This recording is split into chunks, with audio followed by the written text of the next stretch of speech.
and then they looked at me like I was crazy. This was my third year in college. I didn't have money, so they told me, oh, their rental fees, we charge $50 per hour. This was 50 US, by the way, and there was no way I could afford it.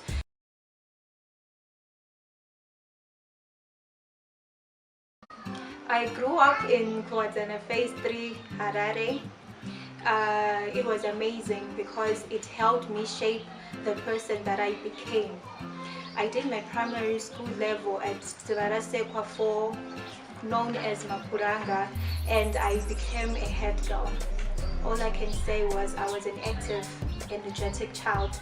I was involved in many activities, sporting activities like soccer, basketball. I was an athlete, and also I was part of the Girl Guides group. There's this thing that I started when I was still in primary school.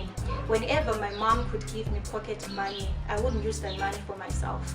I would keep that money, buy tomatoes, any type of vegetable that I find along the way when I would be going to school.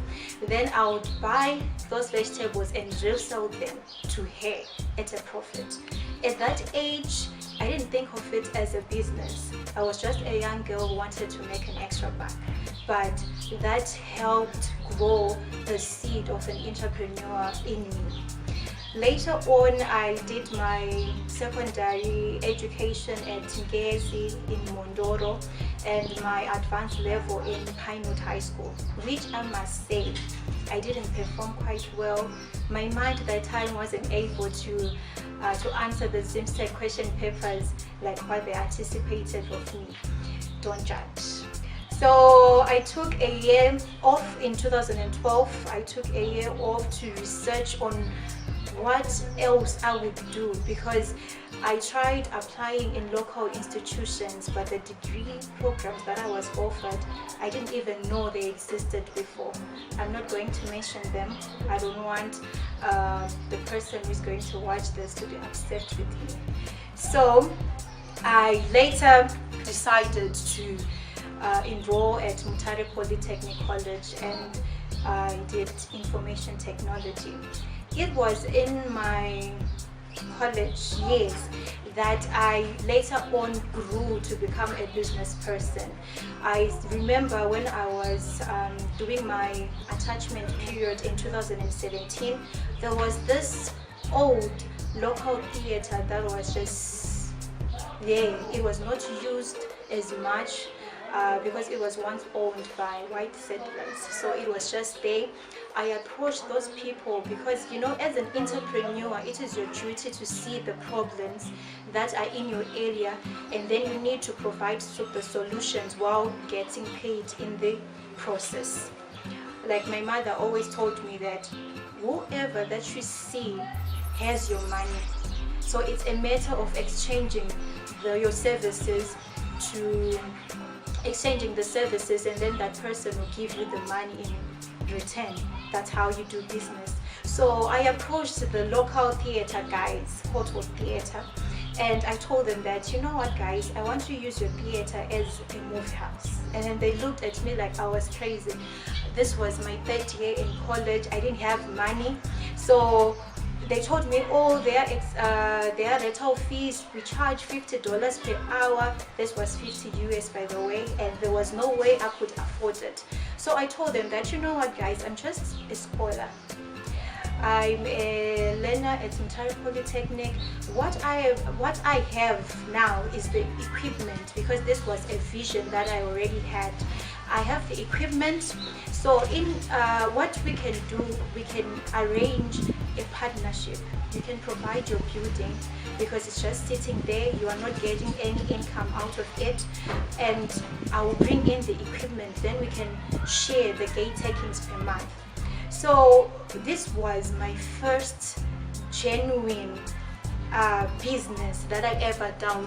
I could do smaller business, you know, selling and buying and reselling, but the movie house theater in 2017 was the biggest out of it, and this just encouraged me and pushed me that I can do more instead of just reselling clothing items and things like that. So it was a success. We managed to partner with the Photo Theatre. Unfortunately, when I finished my college, my parents wouldn't allow me to stay in Mutare, because you know our social culture in Zimbabwe, as a girl child, you cannot stay far away from your home in the name of business. So they told me to come back home and hopefully I would get a job. So later in 2018, I got employed in South Africa, where I was a network engineer at a very good company. Besides working at this organization, I also took time to teach the young kids about computers and also about life in general. You know, as Zimbabweans, we are blessed in such a way that we grew up in a society which encourages business. Even if you are not employed, you are able to do something out of your own hands and generate income. So in South Africa, they lack that expertise. They don't believe in doing business like we do. So I took that time to just teach the kids in a couple of schools, and also I managed to register my community-based project, which I had started in 2017 here in Zimbabwe, called You Are You Trust.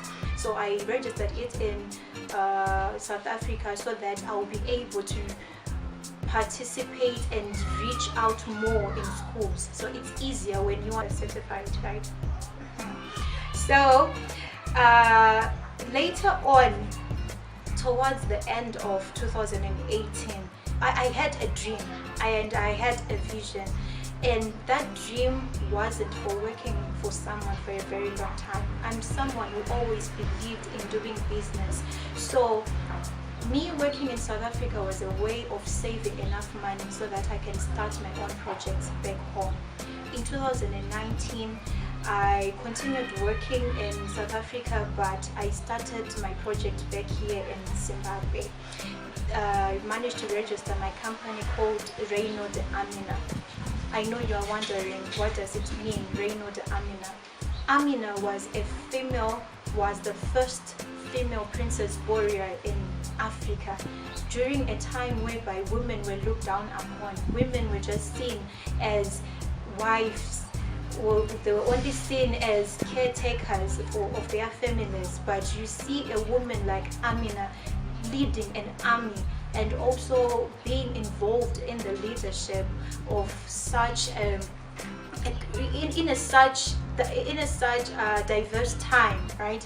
So Amina, to myself, is a role model and an inspiration, because she's all about empowerment. So Reino de Amina is just it's in Portuguese, and it means Kingdom of Amina. Reino de Amina is all about empowerment. The motto and the vision for this company is providing products for Africans by Africans. I really don't see the need of us as Africans importing a small thing like a toothpick, importing it from China. While this, we have people here who are well eligible to make and create those products.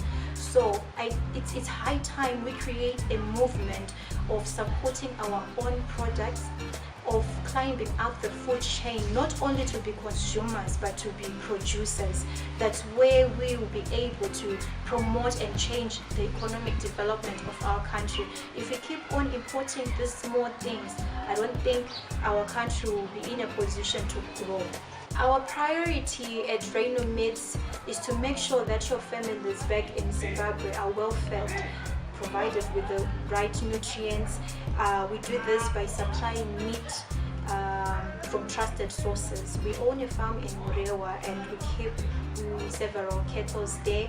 We also buy cattle from other farmers, promoting them. We also do horticulture and farming. I have a lot of people who always ask me, why do you like doing business?